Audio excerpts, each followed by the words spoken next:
우리가 이 세상에서 하나님의 자녀로 신앙의 삶을 살아갑니다. 정말로 예수 믿으면서도 내 마음에 기쁨이 없고 은혜가 없고 내 마음에 하나님을 믿는 의미를 잃어버려서 마음속에 때로는 슬픔이 깃들고 힘든 삶을 사신다면 다시 한 번 더 우리의 신앙의 삶을, 교회의 신앙의 삶을 점검해 볼 필요가 있지 않겠습니까? 사람들은 말합니다. 교회가 교회다운 교회가 되어야지. 제가 여러분에게도 물어도 그렇게 이야기할 것입니다. 목사님, 교회가 교회다워야지요. 여러분, 교회가 교회다운 것이 무엇이 있을까요? 교회가 교회답다는 것은 무엇보다도 창업자 되신 하나님이 주님께 이것이 영광이 되는가 기쁨이 되는가, 이 교회가 말입니다. 두 번째는 교회의 삶을 살아가는 성도들이 내 안에는 이 신앙의 삶을 통하여 행복을 느끼고 기쁨을 느끼고 가치를 느끼고 있는가, 이게 교회다운 교회입니다. 또 한 가지, 이 교회가 세상을 향하여 소망을 주고 있는가, 구원을 전파하고 있는가, 본연의 교회의 목적을 이와 같이 소비자들에게 이와 같이 전가하고 있는가, 여러분, 이게 교회다운 교회 모습 아니겠습니까? 자, 오늘 본문은 우리에게 세 가지를 가르쳐 줍니다. 먼저 2절에 봤더니 이렇게 말합니다. 신령한 젖을 사모하라. 5절에 봤더니 너희도 산돌같이 신령한 집을 세워지고 세워라. 그리고 5절에 봤더니 신령한 제사를 드려라. 아, 그렇구나. 교회가 교회다운 교회가 되기 위해서는 이 신령한이라고 하는 단어가 꼭 빠지지 않고 있네요. 사회에 사업을 하고 경영을 하는 데는 정직이라는 이야기를 했다면은 이 교회 공동체의 교회다운 교회의 삶을 살기 위해서는 우리에게 필요한 것이 신령하다고 하는데, 여러분, 신령함이 뭘까요? 신령함이라고 하는 것은 세속적인 것과는 반대 개념입니다. 뭐 그냥 평범하다, 인간적이다, 합리적이다, 이거와 반대되는 말입니다. 그렇다면은 신령함이라고 하는 것은 여러분 교회에서만 신령해야 할까요? 신령함은 하나님의 자녀가 이 세상의 삶을 살아갈 때는 가정에서도 구별되어지고 직장 삶 속에서도 하나님의 자녀로서 신령한 삶을 살아가게 되어지고, 그렇다면 회사에서 신령함이란 뭘까요? 여러분의 가정에서 하나님을 믿는 자녀로서의 신령함, 그리고 이와 같은 거룩함, 구별됨의 삶이 뭘까요? 세상 사람들은 모두가 그렇게 산다 할지라도 하나님의 자녀는 나는 그렇게 살지 않겠습니다 라고 하는 삶을 살아가는 것이 신령한 것입니다. 신령함이라는 것은 신비롭다는 것입니다. 놀랍다고 하는 것입니다. 하나님의 영으로 인해서 말입니다. 자, 사실은 교회라고 하는 것은요, 본질적으로 신령한 곳이 교회입니다. 왜 그런 줄 아십니까? 교회는 누가 세웠습니까? 하나님께서 이와 같이 교회에 섭리하시고 계획하여 예수 그리스도의 보혈의 피로서 교회를 세웠으니 그 자체가 창업되신 하나님이 여기는 신비로운 일이 이제 일어나게 되는 것입니다. 교회라는 것이 왜 신비롭습니까? 교회가 운영되고 경영되는 것은 성령님께서 역사하기 때문에 신비로운 곳입니다. 자, 그렇다면은 여기에 속하여져 있는 우리 그리스도인들은 이 신비로운 교회가 더욱더 교회다운 교회를 되기 위해서는 어떻게 살아가야 할까요? 오늘 본문은 첫째는 우리에게 너희들은 신령한 젖을 사모하라. 할렐루야. 2절을 봅니다. 갓난 아이들같이 순전하고 신령한 젖을 사모하라. 이는 이로 말미암아 너희로 구원에 이르도록 자라게 하려 함이라. 이야, 신령한 젖, 교회에서 그 젖을 사모하라. 그것 먹으면 너희들이 구원에 이르는 그렇게 자라나게 한다는 것입니다. 이곳에 와서 자라지 못하면 얼마나 억울하겠습니까? 여러분, 자라지 못한 사람을 봅니까? 정말로 성숙되지 못한 사람을 봅니까? 여러분, 키가 자라지 못한 사람을 보면 정말로 얼마나 안타깝습니까? 내 자녀가 자라지 못한다면 얼마나 용이 쏘이고 마음이 아픕니까? 그런데 만약에 생각이 자라나지 못한 사람이 있다면 어른이 되어도 철이 들지 않는 사람, 심지어 포항에 우리 제철 소가 있는 이곳에서도 철이 안 든 사람이 있다니 얼마나 그거 답답하겠습니까? 뿐만 아니라 인격이 자라지 못한다면 얼마나 정말로 그것이 주변의 사람들에게 안타깝겠습니까? 성품이 살아나지 못한다면 말입니다. 분노 조절이 안 되어서 사회 이와 같이 자기가 이와 같이 이것은 화낼 것, 이것은 참을 것 구별하지 못하는 사람, 성숙하지 못하고 자라나지 못하고 채워지지 못한 사람. 여러분, 세상에 어린 아이들을 보십시오. 이 어린 아이들도요, 말 못하는 어린 아이들도 배가 고프면 울음을 터뜨려서 사모합니다. 그리고 갈망합니다. 젖을 달라고 합니다. 내가 이와 같이 그것을 먹고 배부름을 얻기를 원합니다. 그런데 오늘도 많은 사람들이 신앙의 삶을 살아가면서도 사모하는 마음이 없어요. 갈망하는 마음이 없어요. 그런데 가만히 보니 오늘 본문에 갈망하기는 한하되 이런 것은 버려라 하는 말이 나옵니다. 여러분 1절을 볼까요? 그러므로 모든 악독과 계율과 외식과 시기와 비방하는 말을 버리고.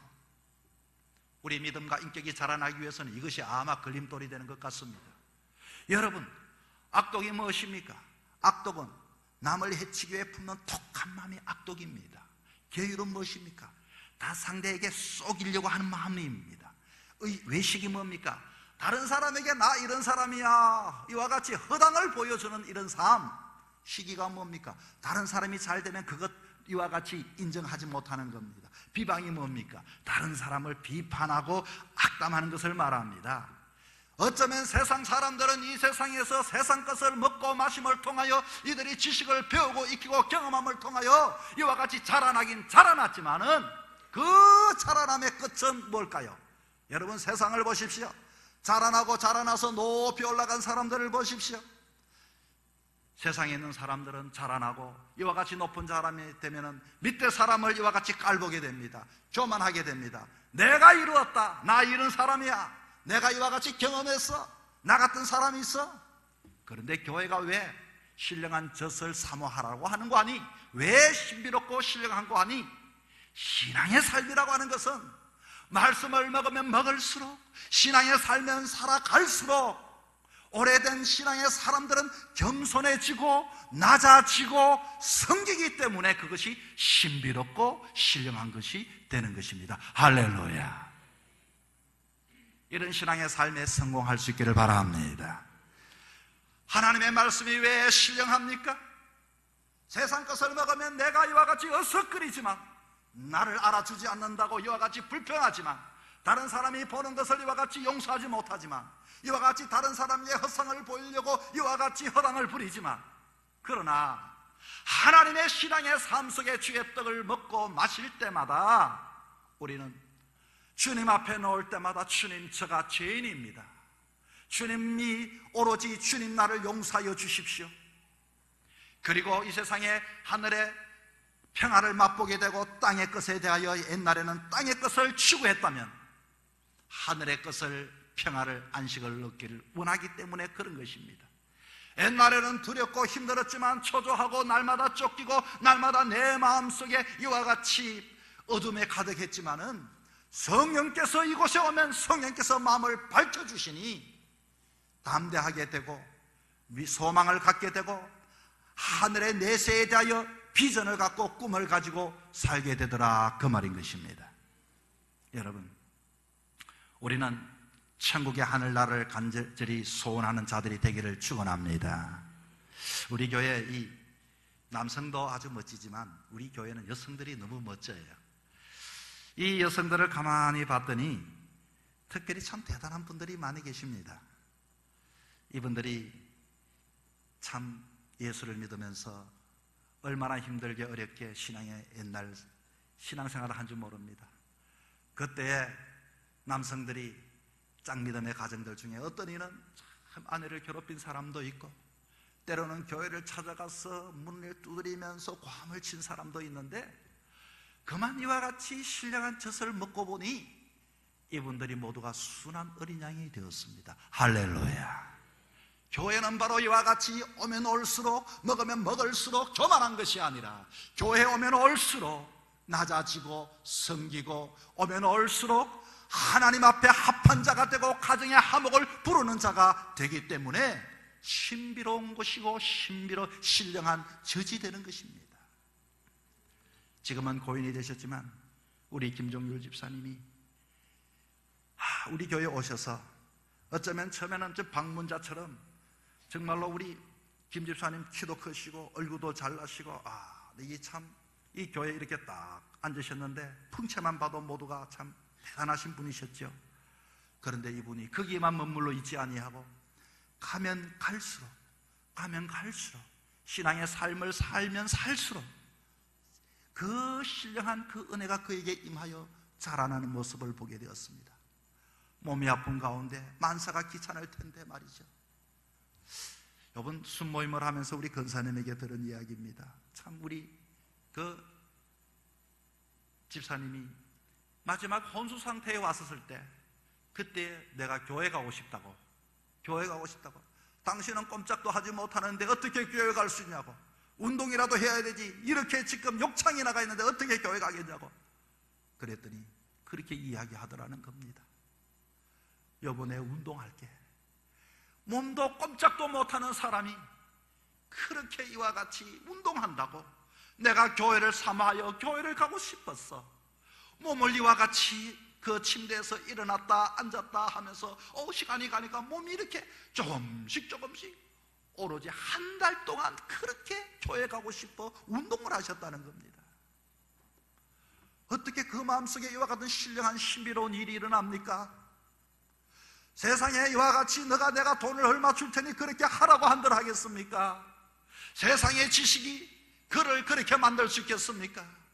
주의 전을 사모하는 그 마음 성령께서 신비롭게 하시니 이와 같은 놀라운 일이 일어난 겁니다.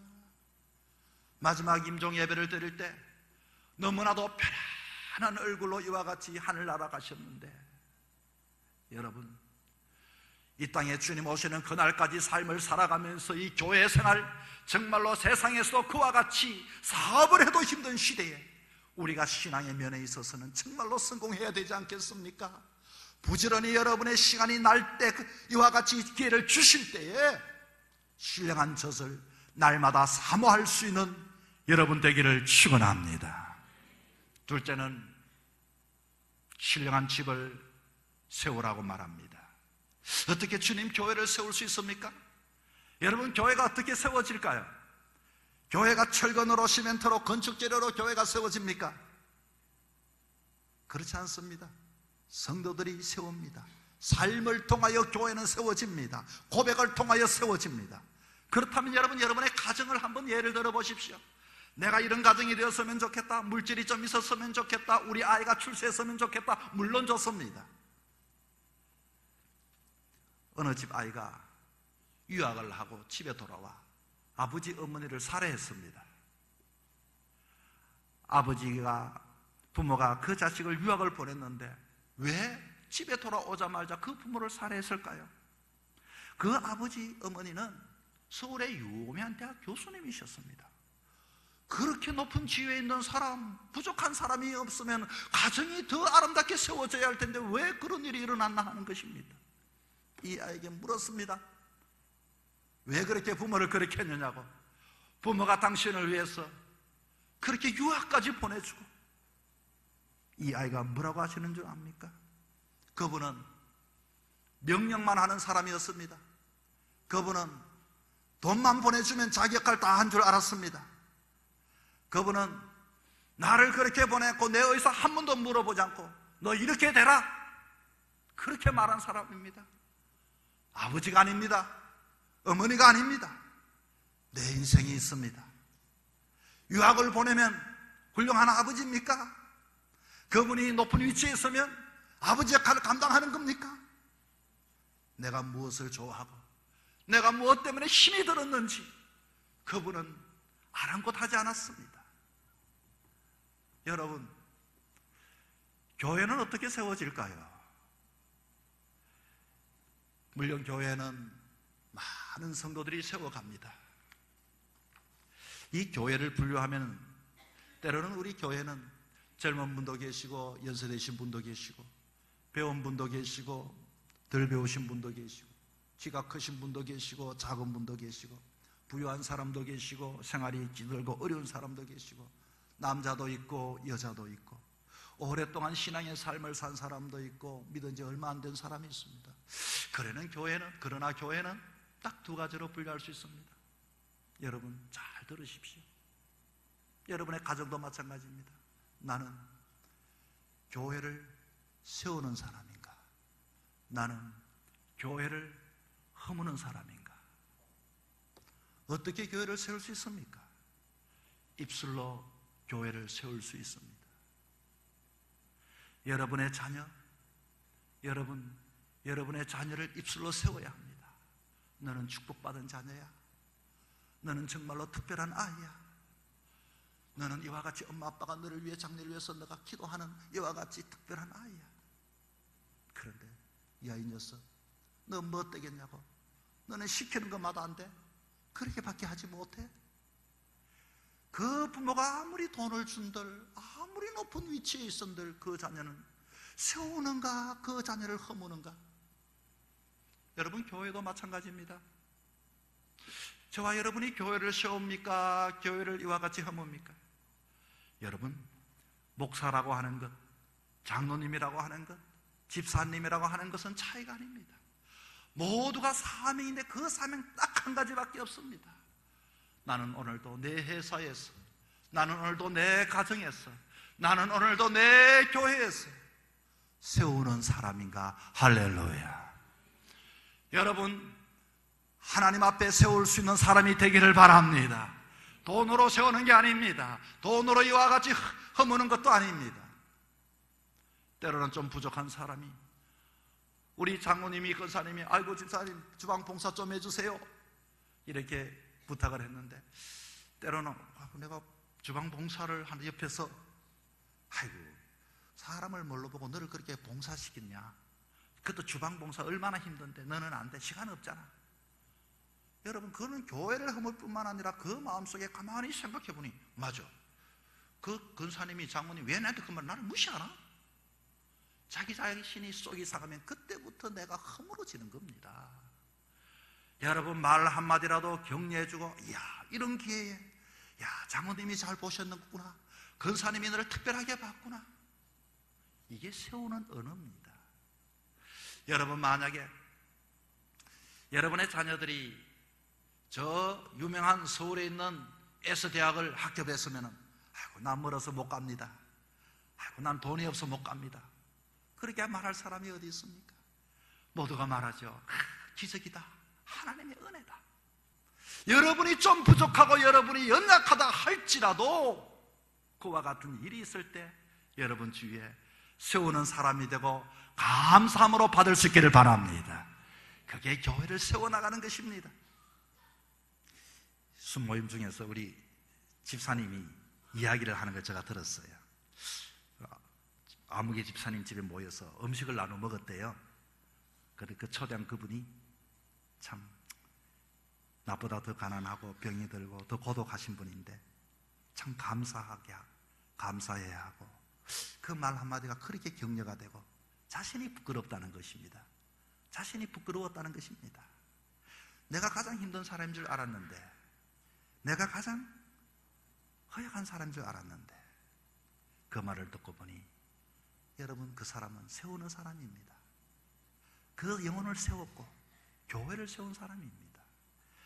어디를 가든지 여러분이 가정을 세우시고, 직장에서는 직장을 세우시고 교회를 세우는 것, 그럼에도 불구하고 세울 수 있으니 이게 신령한 교회를 세우는 것 참 신비롭지 않습니까? 그와 같은 사명 감당하는 여러분 되기를 바랍니다. 세 번째는 신령한 제사를 드리라고 했습니다. 제사를 드리라고 하니 저도 이 제사라고 말할 때는 우리 한국적인 측면에서는 유교적인 제사, 이 제기를 어떻게 놨지 저도 잘 모릅니다. 그리고 또 여러분은 신앙적으로 이 성경에 나오는 제사라고 말하니 이 제사가 어떻게 되나 물론 잘 모를 수 있습니다. 이 말은 어떤 분야이든지 프로처럼 행동해라, 아마추어처럼 놀지 마라, 최선을 다하고 그게 올인하라, 그 말입니다. 5절 중반에 이런 말씀이 있죠. 예수 그리스도로 말미암아 하나님이 기쁘시게 받으실 신령한 제사를 드릴 거룩한 제사장이 될지라. 저는 이 제사장을 보면서 저나 여러분이 마찬가지입니다. 요즘 말로 말하면 제사장이 누굴까? 아, 하나님 나라의 매니저와 같구나. 따라합니다. 나는 매니저다. 우리 옆 사람한테 자기 한번 소개합니다. 시작. 나는 매니저다. 여러분, 매니저하고 시급받아 일하는 사람의 차이가 있습니다. 없을 수 없죠? 있습니다. 시급하는 사람은 딱 시간되는 갑불입니다. 매니저는 만약에 그 친구가 이와 같이 죄송한데요, 제가 바빠서 오늘 못 나게 몸이 아팠어요 하면은 본인이 또 그 자리를 메꾸는 것이 매니저입니다. 또 살핍니다. 아, 저기에 이 음식이 좀 부족하네. 살펴서 보고합니다. 여러분, 우리는 하나님 나라의 제사장의 의미가, 제사장이 뭔가 하니, 제사장은 하나님과 인간 사이를 왔다 갔다 하는 중매자가 제사장입니다. 어디를 가든지 여러분 중매자가 되셔야 합니다. 땅의 사람을 하나님의 사람에게 연결하고 하나님께 연결하여 구원에 이르도록 여러분이 제사장의 직분을 감당할 수 있기를 바랍니다.